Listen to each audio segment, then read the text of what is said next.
Қазақстан 2015 жылы мүгедектігі бар адамдардың құқығы туралы Біріккен Ұлттар ұйымының конвенциясын ратификациялады.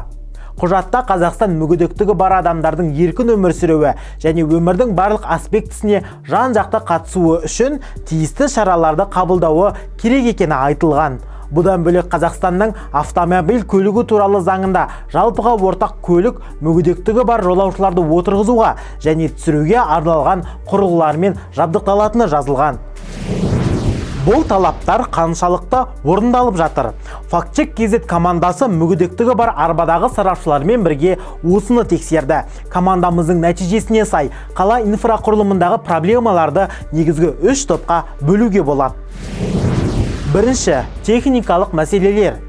Бұл қоғамдық көліктегі арбадағы адамға есту мен көруінде проблемасы бар мүгедектігі бар адамдарға техниканың жабдықталмауы.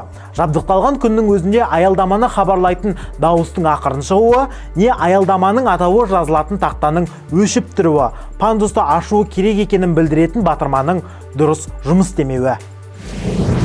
Мысалы, біз мінген маршруттарда аялдамалардың атауы жазылатын тақтаның өшіп тұруы 119, 206, 37, 25, 92 автобус маршруттарында және 2 троллейбус желісінен байқадық.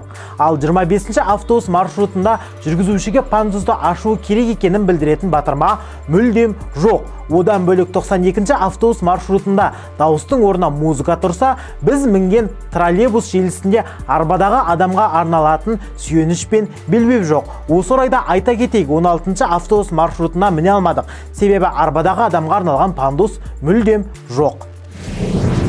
Екінші, сыйымдылық мәселесі. Бұл қоғамдық көліктегі адам көптігінен арбадағы адамның автобусқа сыюынан бұрын жүргізушіге пандусты түсіруіне мүмкіндіктің жоқтығы. Мысалы, 25 автобус маршрутының бірінші келген автобусының ішіндегі жолаушының көптігінен міне алмадық. Келесі 25 автобус маршрутын күттік.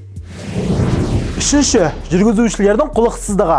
Бұл қоғамдық көліктердің аялдамаға жетпейіне өтіп тоқтауы, жүргізуші мүгедектігі бар адамды көрсе де тоқтамай, пандусты түсірмей кетіп қалуы және міндетін атқаруға деген құлықсыздығы.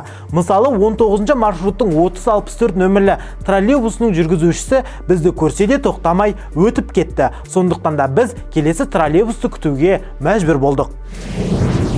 Қорытындылай келе, мегаполистің көлік инфрақұрылымы мәселелері жүйелі шешімін талап ететіні түсінікті.